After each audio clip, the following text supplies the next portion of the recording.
그 다음에 이제 마지막으로 옹호 기술이에요. 자, 옹호라고 하는 것은 이제 말 그대로 누군가를 대변해 주는 거예요. 뭔가 이분들이 충분히 뭔가 자격이 있고 또 권리가 있고 그런데 정당한 대우를 받지 못하고 있다. 불이익을 당하고 있다라고 했을 때 그들의 입장에 서서 그들의 이익을 대변해 주거나 그들을 방어를 해 주거나 그들을 대신해서 대신 싸워 주거나 그래서 그들이 권리를 찾을 수 있게 도와주는 거.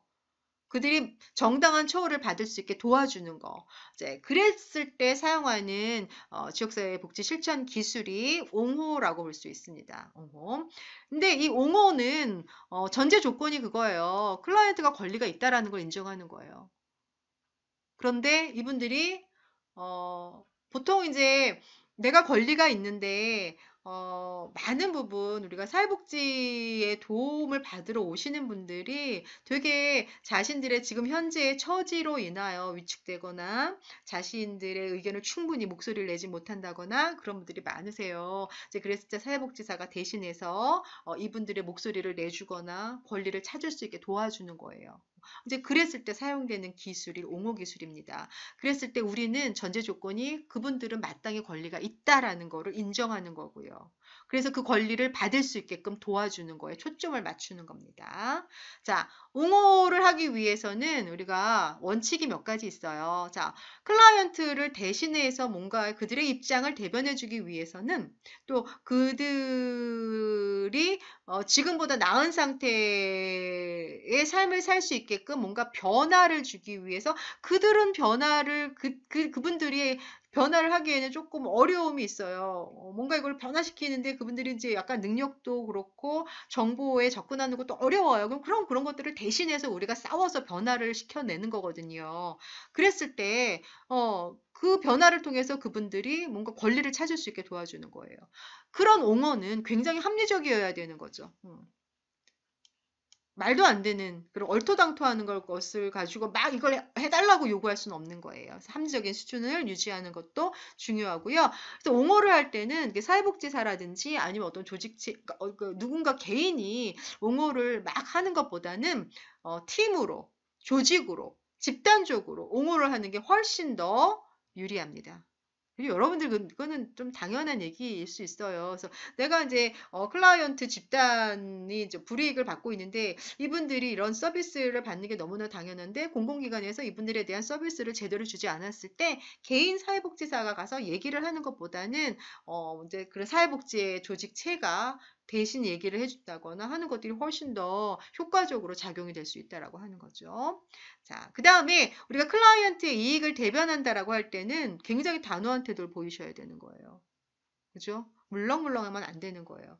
단호하게 이들의 입장을 얘기를 하되 적극적이고 단호하되 너무 경직되면 안 되는 거죠. 때로는 상대방의 얘기도 들을 필요가 있어야 돼요. 그러기 위해서는 적당한 유연성도 필요한 거죠. 여러분들 너무 강하게 얘기를 하면은 그것이 좌절될 경우도 있어요. 부러질 수가 있잖아요.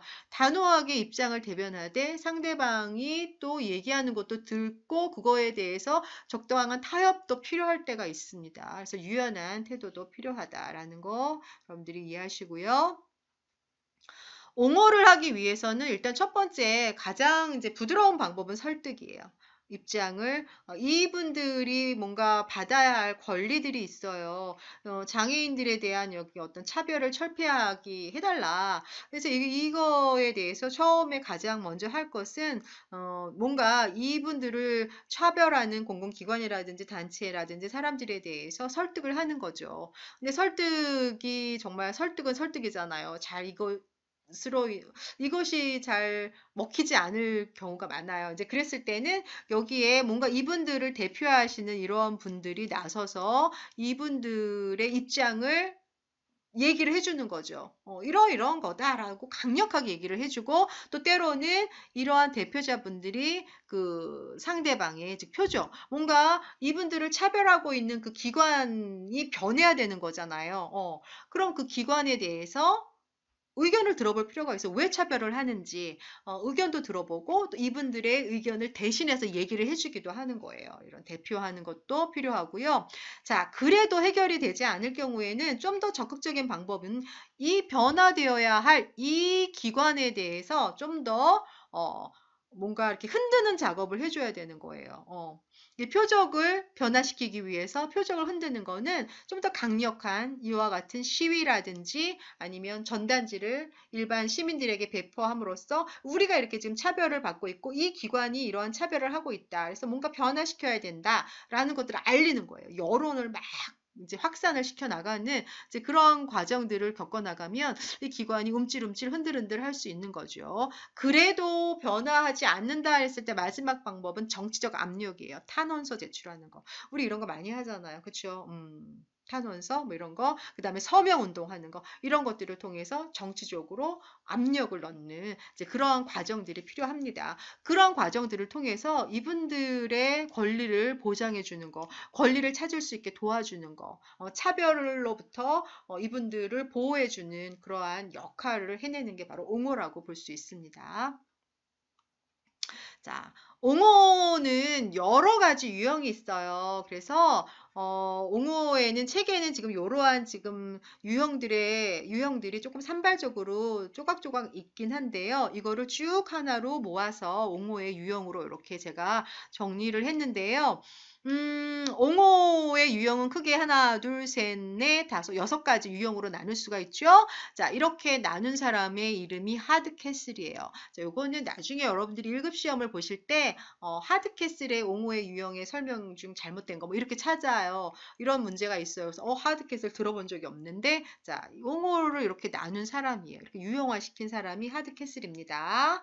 자, 그래서 한번 쭉 옹호의 유형과 그거에 대한 개념, 또 거기서 사회복지사는 어떤 역할을 해야 되는지에 대해서 한번 살펴보도록 할게요. 자, 옹호는 첫 번째 자기 옹호가 있어요. 자기 옹호는 뭐냐면 클라이언트가 클라이언트 스스로를 옹호하는 거예요. 자, 예를 들면 그거죠. 자조 집단을 만들어서 그들이 그들 스스로 그들을 옹호하는 거죠. 그들 스스로 뭔가 표적도 흔들고 그들 스스로 대표자에게 가서 설득도 하고 의견도 나누고 의견 청취도 하고 이러는 거죠. 안 될 때는 그들 스스로가 뭐 탄원서도 만들고 서명 작업도 하고 이러한 역할을 하는 거예요. 그래서 그들 스스로 그들 집단이 스스로를 옹호하는 것 자기 옹호라고 합니다. 그럼 자기 옹호할 때 사회복지사는 무슨 일을 하나요? 보통 이분들이 이제 행정적인 그런 기술적인 것들이 조금 어려울 수 있어요. 이제 그런 것들을 지원을 한다거나 아니면 격려하는 거. 정보를 제공하는 거, 이런 것들 할 수 있습니다. 자, 그 다음에 나머지 자기 옹호를 제외한 나머지는 대신해 주는 거예요. 전문가가, 사회복지사가 클라이언트 집단 혹은 개인을 대신해서 그들의 권리를 찾을 수 있게끔 뭔가 하는 것들이라고 볼 수 있습니다. 자, 개인 옹호는 말 그대로 클라이언트 개인을 옹호해 주는 거죠. 클라이언트가 스스로 자신을 옹호할 수 없을 때 대신해서 해주는 거예요. 그러면 여기서 사회복지사는 뭘 해야 되는가요? 이 사람들이 개인이 혹은 그 가족이 무엇을 원하는지를 파악하는 게 중요하겠죠. 이런 것들을 필요로 합니다. 이런 거 해주세요라고 요청을 하는 거예요. 자, 집단 옹호는 유사한 문제를 경험하는 클라이언트 집단의 공동 문제를 해결하기 위한 거예요. 그래서 뭐 예를 들면 요즘에 굉장히 좀 오래된 일이긴 하지만 아직까지도 굉장히 뜨겁게 계속 이제 얘기가 되고 있는 게 이제 세월호 부모님들의 모임이 있잖아요. 이제 그 모임들을 통해서 뭐 특별법도 촉구하고 있고 지금 그런 상황이잖아요. 이제 그분들이 처음에는 자신들 스스로를 옹호하기는 조금 어려운 상황일 수 있어요. 문제에 대해서 공감을 해서 집단이 모이긴 했지만, 그래서 이분들을 옹호하기 위해서 이분들을 조력하는 뭔가 사회복지사가 필요할 수 있습니다.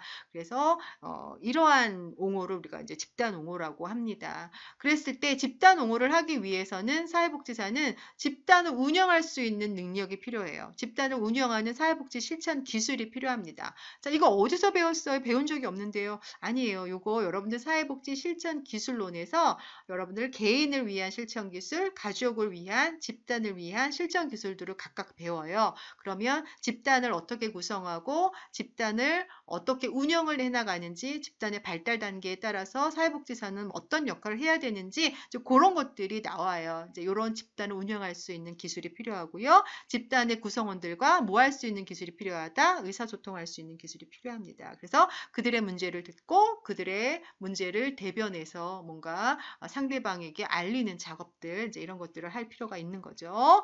자, 그 다음에 지역사회 옹호는 좀 더 이제 커진 거예요. 우리가 이제 소외된 혹은 지역사회가 공동으로 안고 있는 그런 문제들을 지역사회 주민 스스로가 해나가지 못할 때 지역사회를 대변하여서 사회복지사가, 전문가가 지역사회를 옹호해 주는 거예요. 지역사회 전체를 대신해서 옹호해 주는 거죠. 자, 그러기 위해서는 지역사회의 문제를 알리기 위한 그리고 여러 가지 뭐 캠페인이라든지 캠프라든지 뭐 이런 홍보라든지 이런 것들이 필요합니다.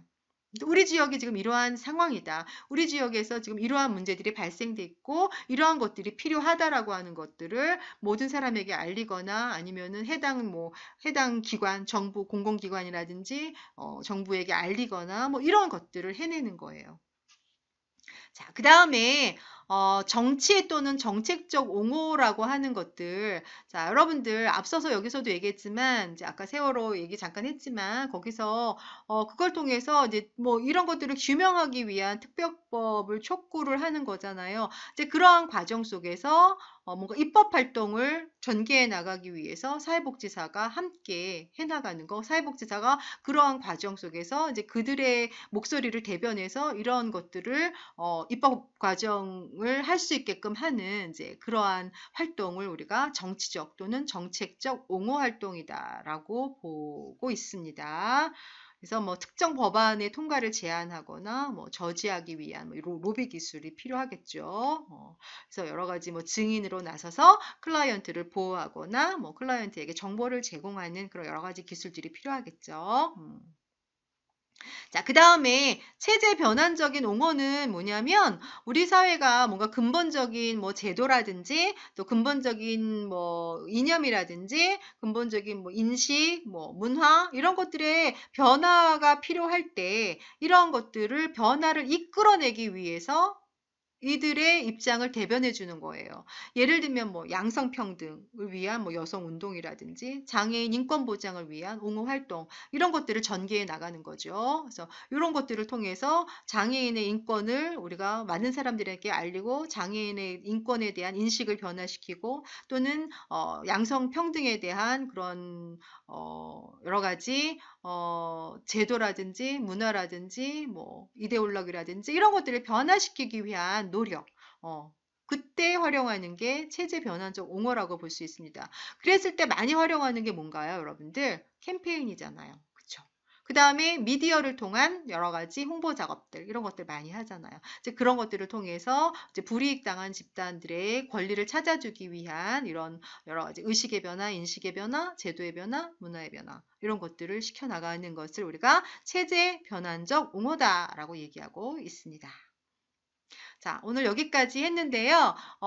오늘 이제 공부한 내용들이 이제 사회복지사가 지역사회에서 일하는 데 있어서 필요한 여러 가지 실천 기술들이에요. 그래서 뭐 조직화, 그 다음에 또 자원 동원하는 거, 그 다음에 네트워킹 하는 거, 그 다음에 인파워먼트 시키는 거, 그 다음에 옹호. 이러한 과정들, 이러한 작업들이 굉장히 중요하게 다뤄지고 있습니다. 그래서 시험에도 굉장히 많이 나오는 그러한 사회복지의 실천, 지역사회복지 실천 기술이라고 우리가 할 수 있습니다. 잘 이해가 되셨나요? 자, 오늘은 이제 여기까지 수업을 하고요. 다음 시간에는 지방자치와 지역사회 보장 계획에 대해서 수업하도록 하겠습니다. 자, 오늘 수업 어떻게 좀 시간이 좀 길긴 했는데요. 여러분들 잘 정리하시고요. 다음 시간에 만나도록 하겠습니다. 한 주일 동안 건강하게 지내시기 바랍니다. 수고하셨습니다.